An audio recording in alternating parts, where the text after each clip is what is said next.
facada e bomba. Vergonha é o que vocês vão ver agora. Vergonha alheia, sabe de quem? Lindenberg Faria, ele mesmo. O marido dela, Gleisi Hoffmann, a esquerdista de carteirinha, que sempre defende Luiz Inácio Lula da Silva do PT. Vocês acreditam que ele foi lacrar para cima, sabe de quem? Marcel Van Hatten. Por aí vocês já tiram, né, gente? Bate-boca, confusão e esquerdista passando vergonha. Eu não sei vocês, mas eu fico satisfeita de ver esses esquerdistas totalmente esculhambados em tribuna, querendo defender Luiz Inácio Lula da Silva do PT e os ministros do STF e ainda falar de Bolsonaro. Tem que levar na lata mesmo. E Marcel Van Hatten não perdoou. O deputado Lindenberg Farias, a autonomia do Banco Central é um problema para um governo federal? O problema não é a autonomia. Eu vou entrar e vou falar sobre autonomia depois. O problema é a política de juros. Nós temos a maior taxa de juros do mundo, 13,75%. Saiu de 2% para 13,75%. Isso vai travar a economia. A previsão de crescimento para esse ano do mercado, pelo Boletim Focus, é de apenas 0,79%. Então o Lula está batendo com razão. O Lula quer gerar empregos. Nós temos que fazer crescimento econômico, geração de empregos, distribuição de renda. Então esse para nós é um ponto central. Você que está nos escutando, o cartão de crédito, rotativo do cartão de crédito, está 415% ao ano. Cheque especial, 91%. Então, na verdade, o presidente do Banco Central, que foi indicado pelo Bolsonaro, que recentemente, inclusive, eu acho que tem uma discussão aqui, é sobre a isenção do presidente do Banco Central. Recentemente, em 11 de janeiro, você teve uma matéria de um jornal colocando que o presidente do Banco Central participava de um grupo de WhatsApp, ministros de Bolsonaro. Essa é quase uma política de sabotagem. O Lula foi eleito com 60 milhões de votos. O compromisso dele é com esse povo mais pobre, é de fazer a economia crescer. Não pode um presidente do Banco Central agir contra toda a sociedade. Essa é a nossa preocupação. Se não houver redução da taxa de juros, a economia brasileira vai ser travada. Já está acontecendo. Muitas empresas não estão investindo, as famílias não estão consumindo. Então a roda da economia está sendo travada por essa política equivocada do Banco Central. Sim, deputado, depois eu quero pontuar, fazer algumas perguntas sobre a sua fala, mas eu vou fazer a mesma pergunta agora ao deputado Van Hatten. A autonomia do Banco Central é um problema para o governo federal, deputado? Não, sem dúvida nenhuma que não, na minha opinião, e saudando também o Lindenberg Faria, saudando a todos os telespectadores da CNN, a você também, é a solução, na verdade, para um governo irresponsável e populista. A taxa de juros, da forma como está, na verdade, ela é consequência de uma série de fatores, inclusive da irresponsabilidade fiscal, que de fato não é algo que seja uma bandeira do PT há muito tempo. O Banco Central Independente, como escrevi hoje em artigo à imprensa, ele acaba significando uma proteção do PT para si mesmo, né, ou do governo Lula de si mesmo, né? Ele se protege porque, no fundo, a política séria e austera, né, do Copom e do Banco Central acabam evitando que a inflação dispare. E eu concordo, juros altos, como disse o deputado Lindenberg, não são bem-vindos, não é algo que a gente goste. Agora, é importante lembrar que o governo Lula estava olhando há pouco no site do próprio Banco Central, a política de juros do Brasil, em 2005. O primeiro governo Lula estava em mais de 19%. Depois, no governo de Dilma Rousseff, nos seus estertores, apesar da inflação disparada, estava em 15%, sem Banco Central independente. Ou seja, poderia ter sido até maior do que isso, a taxa de juros para tentar conter ainda mais a inflação naquele período que estava realmente galopando, e foi um dos motivos, dentre tantos outros, que fizeram com que o governo de Dilma Rousseff do PT ruísse. É importante lembrar que a autonomia do Banco Central ela está diretamente correlacionada com a estabilidade econômica em todos os países onde os bancos centrais são independentes e autônomos. E esta política de Banco Central autônomo foi aprovada na Câmara e no Senado por maioria mais do que absoluta, qualificada, apesar de não precisar dela. Os números aqui não mentem. 339 deputados foram a favor, 56 senadores foram a favor do Banco Central Independente e Autônomo no ano passado. Isso é mais do que suficiente para aprovar uma PEC. E talvez devesse ter sido uma PEC em vez de um projeto de lei complementar para não deixar o Banco Central tão vulnerável a esse tipo de pressão. Felizmente, Roberto Campos Neto não tem entrado em provocação e, pelo visto, né, a vulnerabilidade que alguns achavam que o Banco Central teria diante de ataques de um presidente da República que antidemocraticamente tem feito esse tipo de manifestação, felizmente não tem sido suficientes para abalar a firmeza do presidente Roberto Campos Neto, que também tem sido considerado um dos melhores presidentes da história do Banco Central e também um dos melhores presidentes do Banco Central do mundo. Deputado Lindbergh Farias, agora sim, vou pontuar sobre a sua fala. O senhor disse que o problema não é questionar a autonomia, mas questionar os juros. Quando a gente questiona uma decisão, a gente não está questionando aí a autonomia em si? E a outra minha pergunta é que o senhor disse que foi indicado por Bolsonaro, certo? Roberto Campos Neto. O próximo presidente do Banco Central será, no outro governo, indicado pelo presidente Lula. E isso não é do jogo, deputado? Olha, eu acho que foi um erro do jeito que foi aprovado esse projeto de autonomia. Por quê? Porque, veja bem, quais são os instrumentos que um governo, e o Lula foi eleito com um programa para o país, tem para fazer política econômica? É política fiscal, são os gastos, os investimentos, e é política monetária e política cambial, ou seja, juros e câmbio. E isso está com o Banco Central. É normal, mesmo tendo autonomia, que tenha diálogo. O ministro da Fazenda tem que conversar com o presidente do Banco Central a cada dia. Porque senão a gente fragiliza muito a economia brasileira. E é esse problema que está existindo agora. Então é normal que o presidente e a sociedade e o Congresso Nacional debata. Eu apresentei um requerimento de convocação do presidente do Banco Central. Você sabe que tem uma contradição aqui, né? Nós temos a autonomia do Banco Central, mas o presidente do Banco Central tem status de ministro, como se fosse de governo. Então ele é obrigado a ir no Congresso. Esse tema é muito importante, Marcel Van Hatten.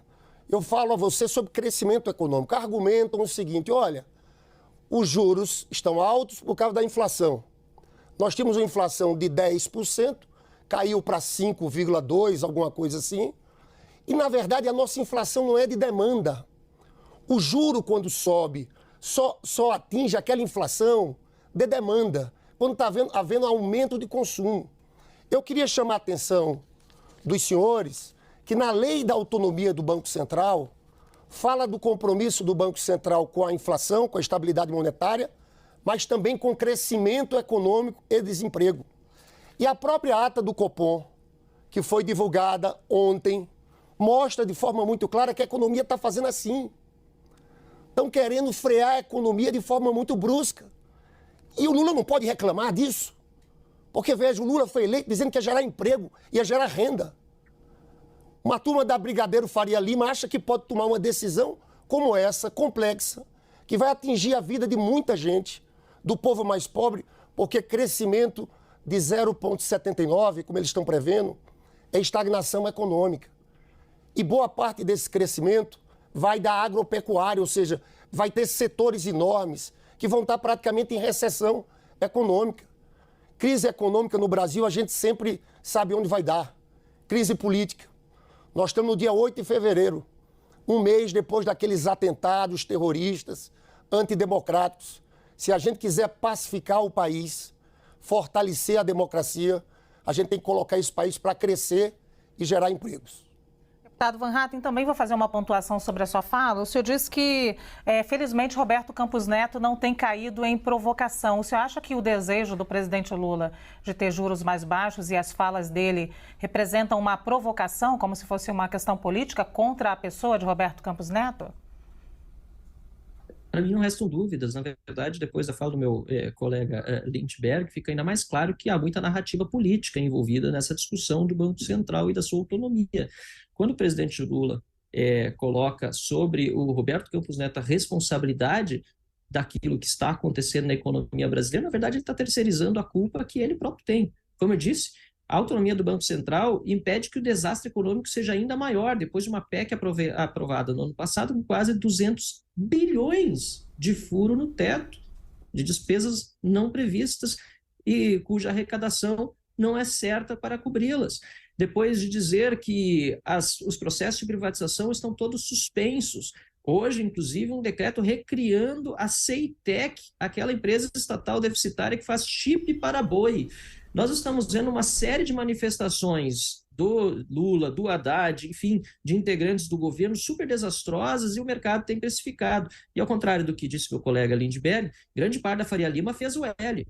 Grande parte da Faria Lima preferiu o Lula ao candidato Bolsonaro. E hoje também essa mesma grande parte tem se ressentido da sua escolha porque deu um cheque em branco àquele que realmente não disse o que faria na economia, diferentemente daquilo que o PT sempre propôs, que foi irresponsabilidade fiscal e mexer em políticas que devem ser deixadas muito mais para a liberdade do mercado, como a política monetária, a política cambial, é sinônimo de desastre econômico, muito pelo contrário do que foi dito agora há pouco, onde tenta se fixar câmbio. Olha o exemplo da Argentina, que hoje está numa penúria econômica, mais uma vez, tremenda. E quando se tenta mexer na moeda, nós vemos desastres políticos. E, felizmente, o Brasil, depois do governo Bolsonaro e do ministro Paulo Guedes, acabou tendo essa não interferência na presidência do Banco Central, que eu acho muito positiva e espero que continue valendo, apesar de todas essas diatribes que nós estamos ouvindo vindas do presidente Lula. Deputado Van Hatten, continuo com o senhor para uma pergunta que vou repetir para o deputado Lindbergh Farias, que é o seguinte: o pessoal entrou hoje com um requerimento para que Campos Neto vá ao Congresso explicar a política de juros. Como é que o senhor vê essa medida? Eu vejo positivamente, não vejo problema nenhum. De fato, tem status de ministro e a convocação pode ser feita pelo Congresso Nacional. A praxe aqui na Câmara é que essas convocações se tornem em convites, e eu imagino que é isso que deva acontecer, e eu não vejo por que o ministro-presidente do Banco Central não viria à Câmara dos Deputados convidado para tratar do tema da política monetária e cambial, até para mostrar por que ele tem sido premiado internacionalmente como o melhor presidente de Banco Central do mundo, por exemplo, pela revista inglesa The Banker, né, ou aqui na América Latina, por órgãos especializados, como o que melhor conseguiu, como presidente do Banco Central de um país latino-americano, superar a crise da Covid e da guerra da Ucrânia, da guerra da Rússia, na verdade, sobre a Ucrânia. Ele certamente tem toda a condição de dar qualquer tipo de explicação necessária sobre a política cambial, aliás, monetária no país. Agora, a diferença hoje com Roberto Campos Neto e com a autonomia do Banco Central é que não tem espaço para um presidente da República tentar interferir. No passado também não podia. No passado era proibido, o Copom que decide, mas a gente sabe que, lamentavelmente, era diferente. O ministro da Fazenda e muitas vezes o próprio presidente da República ia lá tentar interferir na política de juros. Isso mudou com a autonomia do Banco Central. E você pontuou muito bem, no meio do mandato do presidente Lula, ele mesmo indicará um novo presidente do Banco Central que ficará durante 4 anos. E Lula não sendo reeleito, agora já está dizendo que até se reeleger, mas não deixaremos que isso aconteça, depois o próximo presidente da República vai ter vai também precisar conviver com o presidente do Banco Central que não deixará que ele interfira no seu trabalho por ser presidente de um banco independente autônomo. E vocês, deixa aqui nos comentários o que vocês acharam de tudo que foi falado em tribuna. Marcel Van Hatten colocou Lindbergh Faria no chão, mostrando a verdade, porque o povo acordou. Jamais o povo vai acreditar no governo Lula, jamais o povo vai acreditar nesse suposto golpe, essa história de caronchinha que ninguém mais está suportando ouvir. Mas e vocês? Eu gostaria de saber de vocês a sua opinião. O que vocês acharam desta vergonha que passou Lindbergh Faria? Marcel Van Hatten realmente deu um verdadeiro show. E agora, olhem esta notícia. Esquerdistas indiciado pela PF? É isso mesmo. Deputado de esquerda é alvo da PF por desvio de emendas parlamentares. A Polícia Federal deflagrou nesta quinta-feira, dia 13, operação para investigar crimes de corrupção ativa e passiva, envolvendo o recurso de emendas parlamentares do deputado Afonso Mota, do PDT. Os investigadores cumpriram 11 mandados de busca e apreensão e 2 mandados de busca pessoal. A Justiça também determinou o afastamento do cargo e das funções públicas de 2 investigados, além do bloqueio de valores de contas e de pessoas físicas e jurídicas. O chefe de gabinete de Mota, Lino Furtado, também está entre os alvos da busca e apreensão. As ordens judiciais expedidas pelo STF foram cumpridas em 5 cidades gaúchas: Estrela Rosário do Sul, Santa Cruz do Sul, Venâncio Aires e Lajeado, e em Brasília. Segundo investigadores, o alvo desviaram recursos públicos que iam para a saúde gaúcha, no caso do repasses para o Hospital Ana Nera em Santa Cruz do Sul. Vale lembrar que Marcel Van Hatten é gaúcho, né? E olhem o que eles estão fazendo, gente. Num lugar que passou tanta dificuldade como foi no Rio Grande do Sul, a que ponto é esses esquerdistas, né? Bom, mas graças a Deus eles estão caindo todos por terra, a verdade está sendo revelada e logo, logo vamos poder respirar aliviada em um país livre, sem corrupção, sem a liberdade de expressão ser cerceada dia após dia, sem a gente ter medo de falar a verdade. E se você, assim como eu, tem fé em Deus, que tudo vai mudar e que agora em 2025 nós vamos já começar a respirar aliviado e em 2026 vamos cantar o hino da vitória com Bolsonaro, nosso presidente, deixe aqui nos comentários, porque por mais que eles estão tentando calar a direita no Brasil, nós somos muito mais que 58 milhões de brasileiros e a direita está mais forte do que nunca. E se vocês também concordam com isso, deixe aqui nos comentários Bolsonaro 2026 e compartilhe esse vídeo com o máximo de pessoas que vocês conseguirem. Muito obrigada a todos. Notícias Top vai ficando por aqui. Até um próximo vídeo.